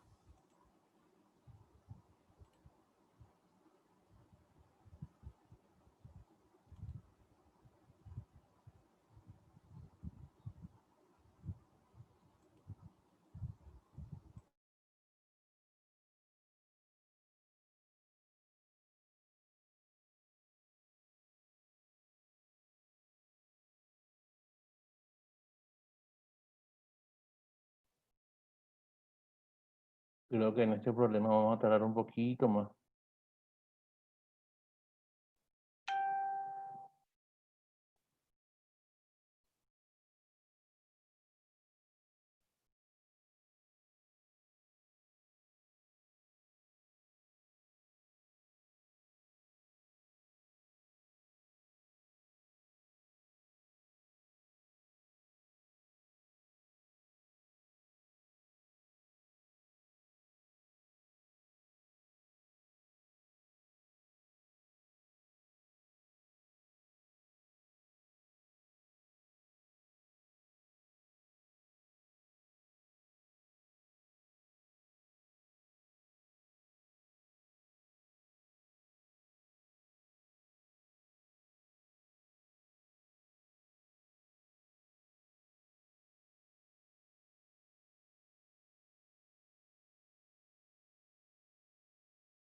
Ay, les leo, compañeros, la pregunta de una profe. Dice, en el punto B se tomará como objeto la imagen conjugada por la primera lente.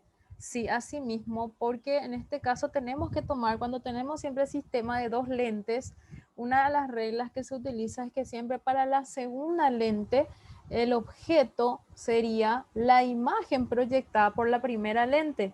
Entonces, cuando ya nosotros trabajamos con la segunda lente, ahí la imagen, por decirlo así, la imagen número 1 actuaría como objeto para la lente número 2. Siempre eso tiene que seguir ese orden.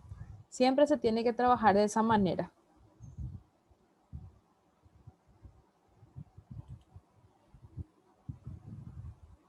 Es así como estaba explicando en el ejemplo 6. Se toma la imagen de la primera lente como objeto de la segunda lente. Así mismo, profe Ramón. Así es, profe.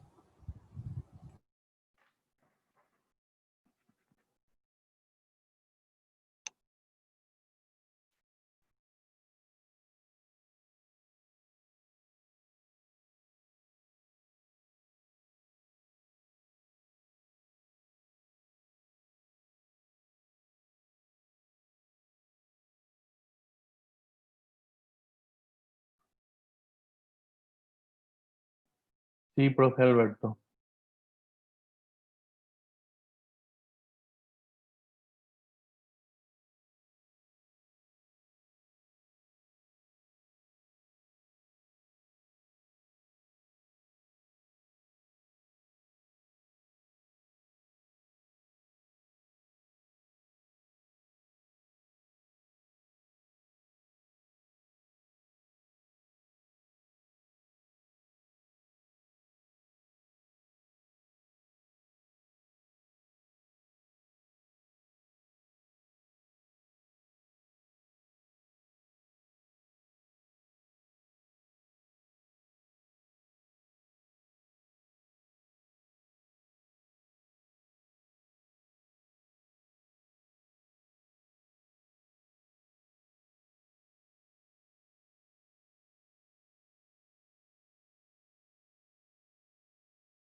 Bueno, a ella creo que ya el tiempo es suficiente, compañeros. No sé si quieren hacer alguna consulta o si quieren compartir sus resultados. Ahí vemos que el profe Alberto, por ejemplo, nos pregunta si es convergente. Sí, en la convergente siempre se usa el foco positivo, profe.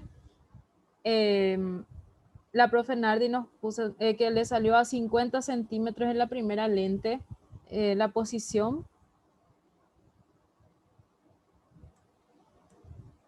No sé si alguien más quisiera compartir.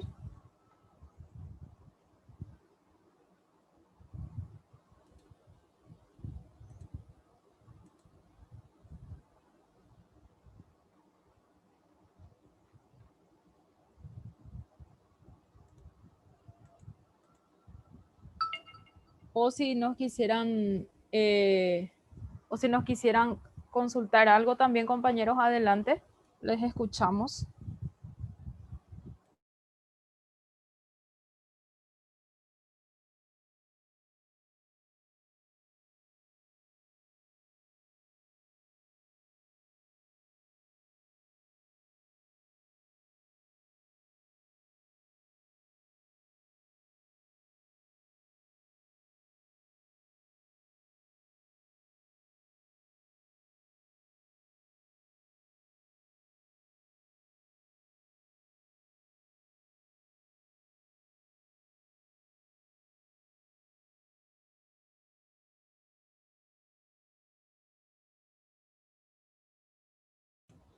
Aquí el profe Alberto también nos dice, compañeros, que le salió P' 30 y el valor de la imagen le salió menos 2 centímetros.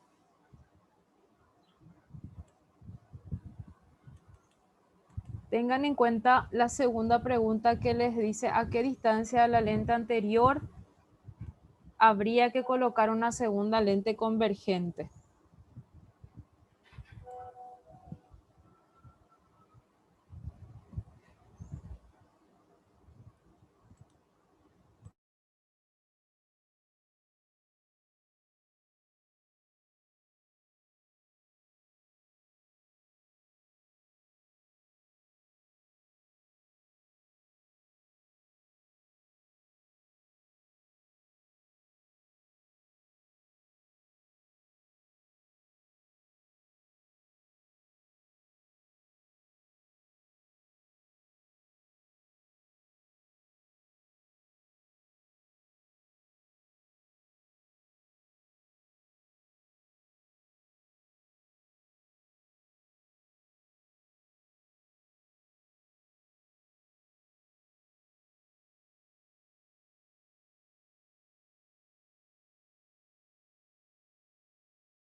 No sé si la profe Nardi nos quisiera contar cómo resolvió la segunda parte del ejercicio. Aquí los compañeros están preguntando si pueden explicar, entonces le queremos pedir a la profe, ya que ella nos puso su resultado. Hola, buenas tardes, ¿cómo están? Adelante, profe, te escuchamos.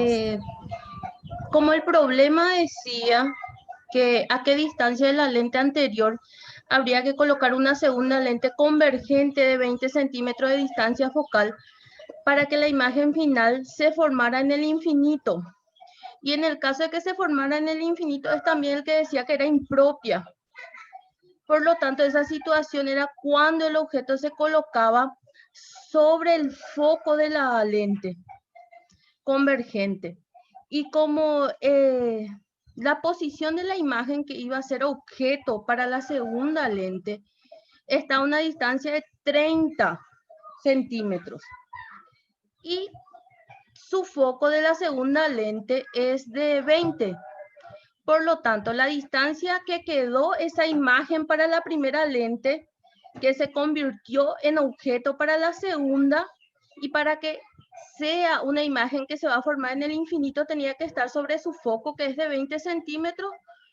Por lo tanto, la distancia que tiene la primera, que es 30, más la distancia focal, que es justamente desde la distancia que hay de la lente al objeto también en ese caso. Por eso era 30 más 20, 50. Más o menos les puedo mostrar, ¿verdad? Lo que hice en mi cuaderno. No sé. A mí Excelente, me encanta profe. escribir. A mí me encanta escribirle. A ver, te voy a destacar para que todos puedan ver ahí un ratito. Ahí. Ahí está. Sí, sí, genial, profe. Excelente. Muchísimas gracias por compartirnos tu resolución. Excelente. Gracias, profe. De nada. Muchísimas gracias.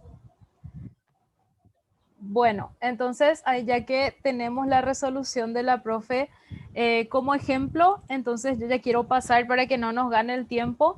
Les quiero pasar a los otros ejercicios que tenemos planteado hoy para ustedes.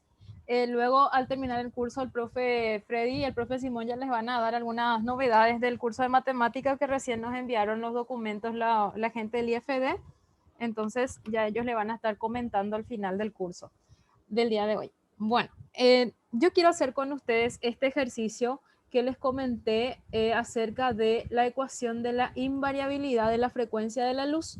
Quiero hacer este ejercicio puesto que hay veces que no se trabaja, como les estaba diciendo, es una ecuación no muy conocida, ¿verdad? Entonces, por eso quiero, mejor dicho, compartir con ustedes la resolución de este ejercicio como para que podamos ver que no es una ecuación muy difícil de aplicarla. Recordemos la ecuación que decía que el índice de refracción del medio 1 sobre el índice 2 es igual a la velocidad en el medio 2 dividido la velocidad en el medio 1 y a su vez esto es igual a la longitud de onda del medio 2 dividido la longitud de onda del medio 1. Entonces, el ejercicio dice, una radiación monocromática pasa de un medio a otro, presentándose un incremento en su longitud de onda de, aquí me olvidé un signito, disculpen, de delta lambda, en este caso me da una variación de la longitud de 2 por 10 a la menos 7 metros. Aquí me di cuenta que me olvidé el signo, puesto que recuerden que la longitud de onda no puede ser muy grande. Siempre tiene que ser valores que están en la escala de mili, micro hasta nanómetros, ¿sí? Entonces, por eso acá al leer ya me di cuenta. Si la frecuencia de la radiación es de 6 por 10 a la 14 Hz, aquí me da la frecuencia. En el caso de la frecuencia, sí, siempre tiene un orden muy grande. Calcular el cambio producido en el módulo de la velocidad de propagación. Bueno, en este caso tenemos que tener en cuenta algunos detalles para poder trabajar, por ejemplo, lo que es delta. Sabemos ya que el valor de delta nos indicaría, delta sería lambda 2 menos lambda 1, o lambda de la superficie final menos lambda de la superficie inicial. También podríamos escribirlo de esa manera, ¿verdad? Además de esto, tenemos que recordar también la ecuación de la velocidad que les había dicho hace rato, donde la velocidad es igual a lambda por frecuencia. En este caso, esta ecuación de velocidad es la ecuación que nos relaciona lo que sería la longitud de onda con la respectiva frecuencia de esa luz que estamos considerando. Bueno, ahora, si ustedes se fijan aquí, lo que nosotros necesitamos tener es una variación de la velocidad, porque el ejercicio me pide calcular el cambio dice, producido en el módulo de la velocidad, me pide cambio, no me pide la velocidad, solamente me pide el cambio. Al hablar del cambio, me está pidiendo entonces una variación, o sea, una delta de velocidad. Por ende, aquí yo puedo escribir velocidad 2 menos velocidad 1. Esto es lo que me está pidiendo mi ejercicio, una variación de la velocidad de la luz. Entonces, como tenemos que relacionar aquí velocidad con la longitud de onda, yo voy a optar por trabajar con esta parte de mi ecuación. O sea, voy a escribir directamente, voy a escribir entonces velocidad 2 sobre velocidad 1 y esto es igual a lambda 2 sobre lambda 1. Esta parte de la ecuación voy a utilizar. Yo no tengo ni velocidad 2 ni tampoco tengo lambda 2. ¿Qué puedo hacer entonces en este caso? Bueno, aquí yo voy a optar por hacer lo siguiente. Nosotros sabemos que si a una fracción le sumamos, por ejemplo, voy a mostrarles qué es lo que específicamente yo quiero hacer. Si nosotros le sumamos un mismo valor a los dos lados, a ver, voy a escribir mejor esto, lambda 2 sobre lambda 1. Nosotros podemos sumar un mismo valor a ambos lados de nuestra ecuación para que ésta no se altere. Voy a hacer lo siguiente, voy a sumar un más 1 a ambos lados de la ecuación. Entonces ahí yo no voy a alterar mi ecuación. Pero yo necesito lo siguiente, yo necesito tener esto, lambda 2 menos lambda 1 de un lado de la ecuación. Y del otro lado necesito tener B2 menos B1. Entonces, ¿cómo puedo trabajar con esto? ¿O qué me va a dar esta ecuación? Bueno, lo que yo puedo hacer aquí es hacer de la siguiente manera. Puedo escribir el valor de cada uno de estos o también puedo hacer, por ejemplo, yo aquí lo que yo quiero hacer al menos es lo siguiente. A ver, creo que aquí tuvo un error. Lo que yo quiero hacer es una resta. Les voy a mostrar por qué. A ver, me falló mi análisis algebraico. Tengo que restar. ¿Por qué? Porque yo voy a hacer lo siguiente. B2 sobre B1 menos y B1 sobre B1. Esto es lo que yo quiero hacer. Y del otro lado, lambda 2 sobre lambda 1 menos, y acá quiero hacer lambda 1 sobre lambda 1. ¿Por qué quiero hacer de esa manera? Porque sabemos que nosotros si tenemos dos fracciones que tienen el mismo denominador, podemos el numerador colocarle en una misma fracción, ¿verdad? Podemos utilizar de esa manera, podemos hacer un único denominador. Entonces aquí vamos a tener lo siguiente. B1 va a ser entonces B2 menos B1.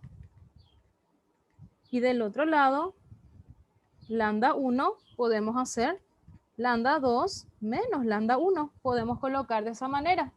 Entonces ahí nosotros ya tenemos lo que necesitamos. ¿Por qué? Porque tenemos, por ejemplo, aquí el valor de B2 menos B1. B2 menos B1 sabemos que es delta de B, que es lo que nos pide el ejercicio.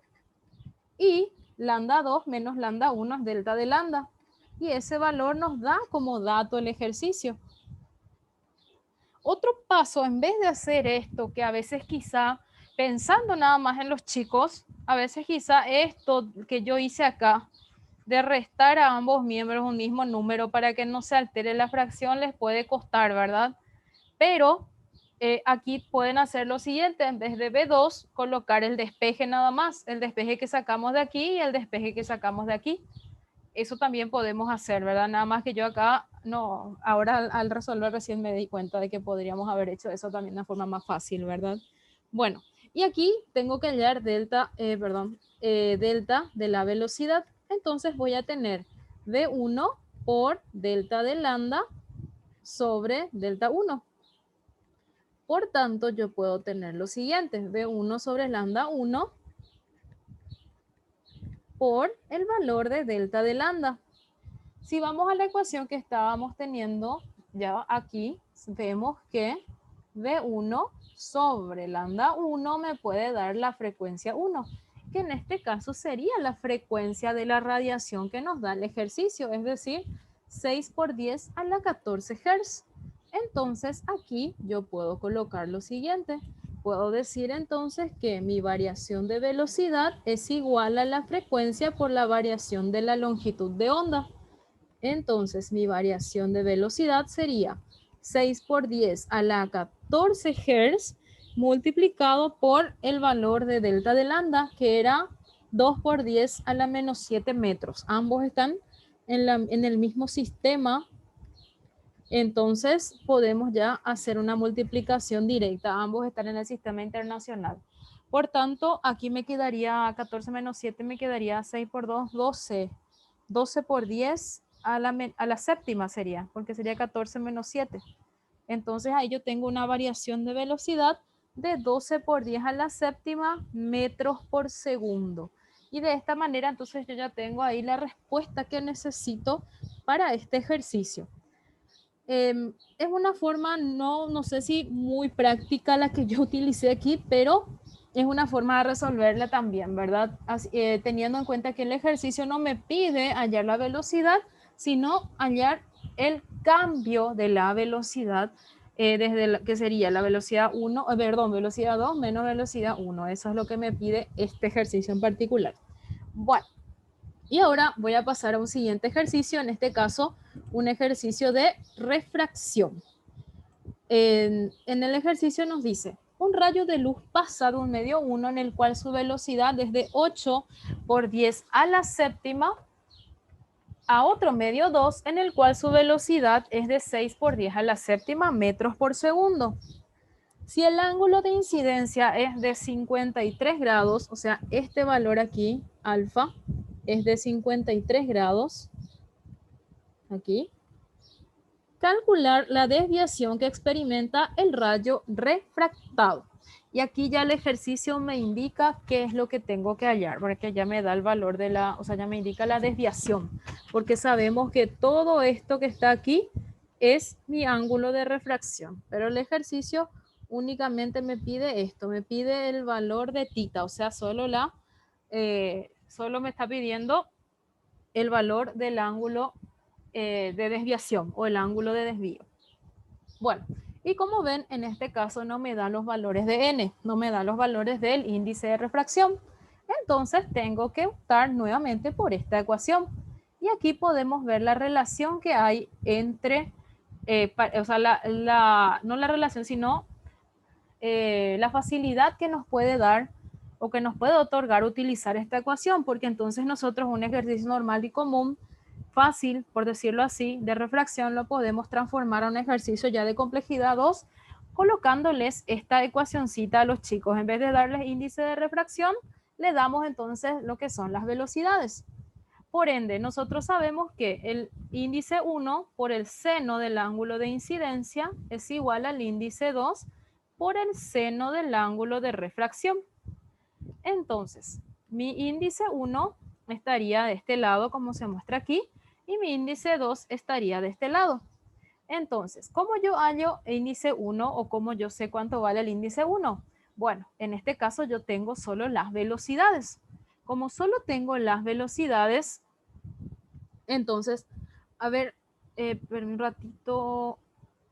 No, profe, es índice de refracción absoluto, no es relativo en este caso. Sí, la relación la podrías tomar así, pero es como decir índice de refracción relativo es igual al, no, déjame averiguar porque no le tomo de ese lado, sino el cociente entre los índices absolutos es igual al cociente entre las velocidades de la luz, pero teniendo en cuenta que sería índice 1, en realidad la ecuación pues es así. Índice 1 por V1 es igual a índice 2 por la velocidad 2, ¿verdad? Esta es la constante de invariabilidad que se mantiene. Entonces, yo creo que no se debería relacionar con el índice relativo. O sea, no sería índice relativo directamente, profe. Entonces, acá tendríamos, como nosotros tenemos lo siguiente, tenemos N1, entonces podemos escribir de la siguiente manera. Voy a optar por escribir así, N1 sobre N2, paso dividiendo entonces N2, y me tendría que quedar aquí seno de R sobre el seno del ángulo incidente. Y sabemos que N1 sobre N2 es velocidad 2 sobre velocidad 1, que es lo que nosotros tenemos como dato. Entonces ahí tenemos ya una, por decirlo así, una transformación de nuestra ley de Snell, ¿verdad? Entonces con esto ya podemos hallar el valor del ángulo refractado. Por tanto, nuestra velocidad 2, en este caso es 6 por 10 a la séptima, 6 por 10 a la séptima, dividido la velocidad 1, que es de 8 por 10 a la séptima metros por segundo, y esto es igual al seno del ángulo de refracción sobre el seno del ángulo de incidencia, que es de 53 grados. Entonces podríamos simplificar esto y nos queda 6 sobre 8. Entre 2 otra vez tendríamos 3 cuartos. Entonces aquí sería 3 cuartos por el seno de 53 grados. Entonces ahí tenemos seno de R.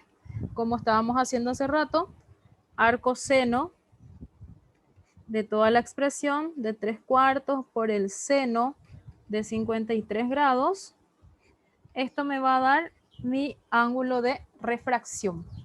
Entonces ahí ya podemos hallar directamente la refracción y, a ver, voy a calcular eso. Entonces sería un detalle aquí que tenemos que tener en cuenta también nosotros, compañeros, es el tema de la calculadora. Recordemos que, que siempre tenemos que hacerle esa ayuda a memoria a nuestros chicos de que nuestra calculadora tiene que estar en el sistema correcto cuando se trabaja con funciones trigonométricas, para evitar que tengan ellos errores en sus resultados, porque a veces te dicen, a mí me dio tanto y vos dijiste que sale así, ¿verdad? Pero no se dan cuenta ellos de que el resultado está en otro sistema, por ejemplo. Y aquí sería entonces, me sale el valor del ángulo de refracción, 36,796 grados. Y sabiendo que mi ángulo de incidencia es 53 grados, entonces el desvío directamente sería el valor absoluto de lo que sería 53 grados menos mi ángulo de refracción. Y el desvío que sufre el rayo de luz aquí sería menos 53. Entonces sería de 16,2. Me sale 203, ¿verdad? Igual voy a poner así, 203 grados. Este sería entonces el desvío que sufre el rayo de luz. Asimismo, profe Nicolás dice, ¿verdad?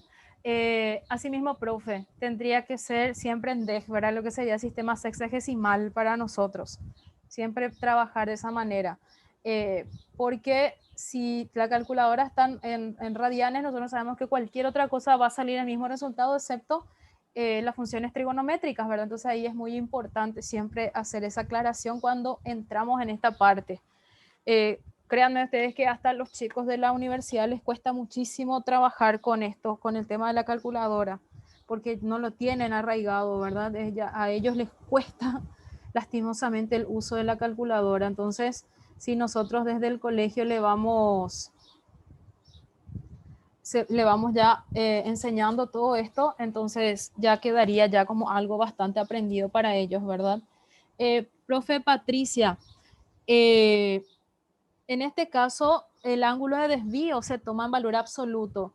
O sea, si vos le querés poner incidencia menos refracción o refracción menos incidencia, tendría el mismo valor. Ya eso dependería de cómo vos querés escribirlo, pero siempre se reconoce que el ángulo de desvío está en valor absoluto, porque sería el cambio que sufre nada más el ángulo de incidencia.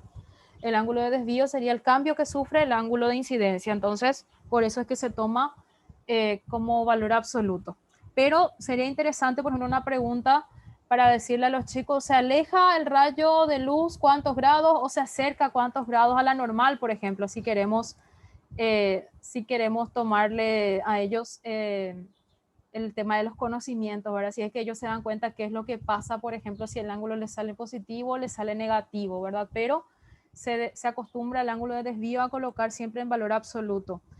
Y profe Santiago, no es que no se pasa, sino que al menos yo estoy acostumbrada a trabajarlo solamente en grados, solo por eso, pero sí lo pueden pasar, en eso no hay ningún inconveniente, tampoco está mal, sería mucho más correcta tu respuesta si la colocas en grados, minutos y segundos, ¿verdad? Pero eso ya dependería también de que tu profe de matemática les haya explicado correctamente a los chicos cómo trabajar en sus calculadoras con eso, ¿verdad? O también si nosotros les explicamos cómo trabajar, porque a veces eso es lo que cuesta mucho. Yo por eso me acostumbro a trabajar más en números, grados sexagesimales nada más, no colocarles minutos ni segundos, sino directamente trabajar así, para no sé si decirlo, para no ocupar más tiempo, pero como que es la misma cosa, como que te resulta lo mismo al colocarlo así o colocarlo en minutos y segundos, por eso nada más, profe, pero no es que no se pasa, sino que es mi forma de trabajar nada más, pero si vos tenés la forma de trabajar con minutos y segundos, genial. Es mucho más exacto entonces tu resultado. Y nada más que eso, adelante, profe Simón, yo creo que ya me pasé un poquito del tiempo.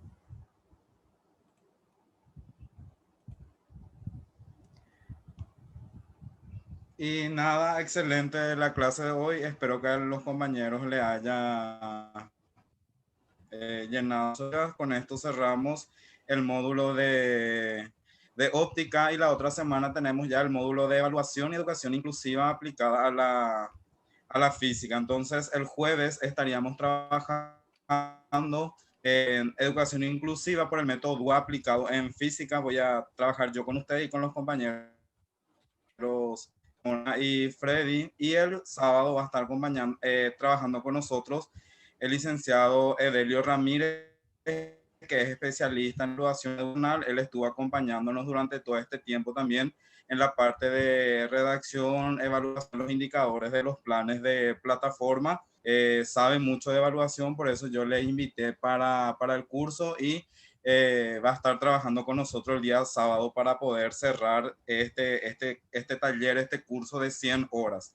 Y también con el profe Freddy nosotros le queremos invitar al próximo curso que queremos habilitar. La gente del IFD ya nos dio la autorización para seguir trabajando con los que quieren, ¿verdad? Porque ese curso es totalmente opcional, porque es un curso dirigido ya para lo que es matemático. Pero no obstante, si somos del área de ciencias básicas, también nos va a servir ese curso, ese taller que estaríamos iniciando en la primera semana de noviembre. El curso se va a denominar Curso de Resolución de Problemas de Matemática con énfasis en trigonometría, geometría analítica y cálculo.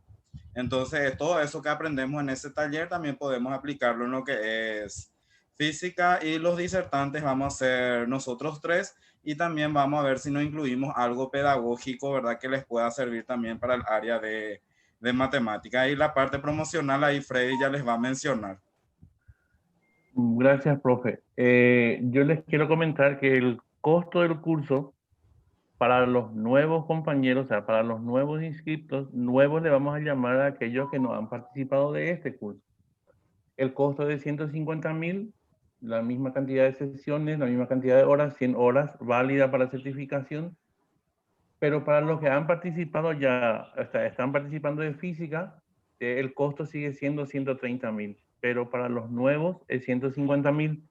La inscripción, el formulario de inscripción, a partir del 26 ya va a estar disponible en línea, y la forma de pago sigue siendo de dos maneras. Uno es por transferencia bancaria a una cuenta que ya saben lo de ustedes, y al giro al número telefónico. Así que hay también otra promoción que el director administrativo del instituto nos facilitó. Vamos a suponer que he visto que Perla dijo que un compañero de ella quería participar. Entonces, si Perla va a participar y su compañero, entonces su compañero también va a pagar 130.000. Pero si es solo su compañero, entonces 150. A eso es lo que estoy apuntando también. Así que eso le quería decir a los compañeros. Y, profe Simón. Sí, nada más que eso, estamos contentos porque están trabajando con nosotros, están acompañando este curso que está siendo, ¿verdad?, ofertado por el IFD. Entonces lo que nosotros queremos promover con el IFD son cursos así de actualización. Este último taller en este año lectivo 2020, que sería el curso de resolución de problemas de matemática, y a partir de enero queremos ir promocionando otros cursos de actualización como este ya en diferentes áreas como química, nuevamente matemática, física.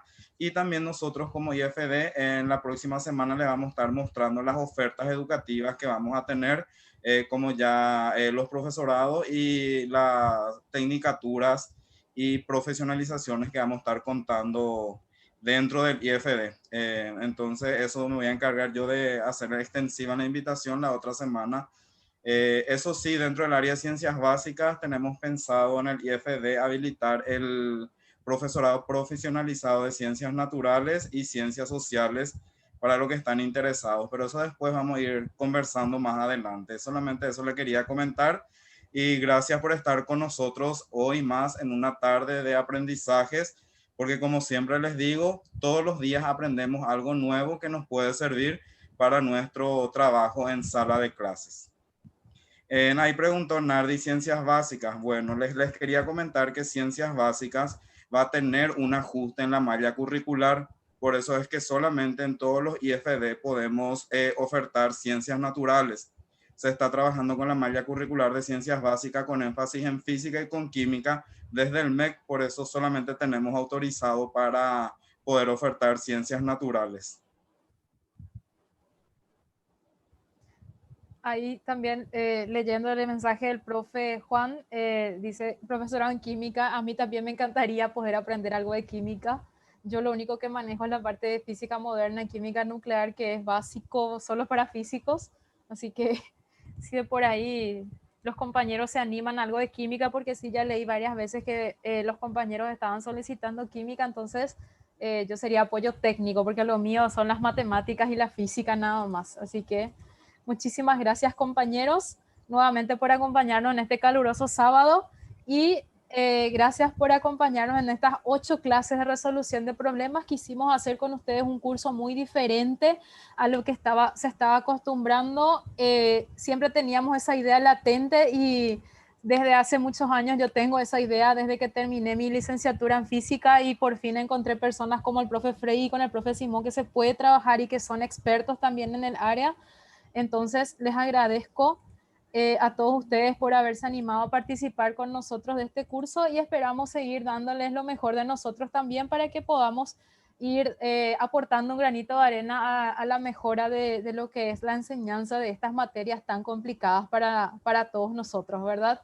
Muchísimas gracias, compañeros, y que tengan un muy lindo fin de semana. Nos Hasta el próximo encontramos la jueves. otra semana con la continuación del curso. Chau, chau. Chao, Chao, hasta chao. luego. Muchas gracias. Hasta luego. Chao, chao. Chao, Muchas chao. gracias. A ustedes.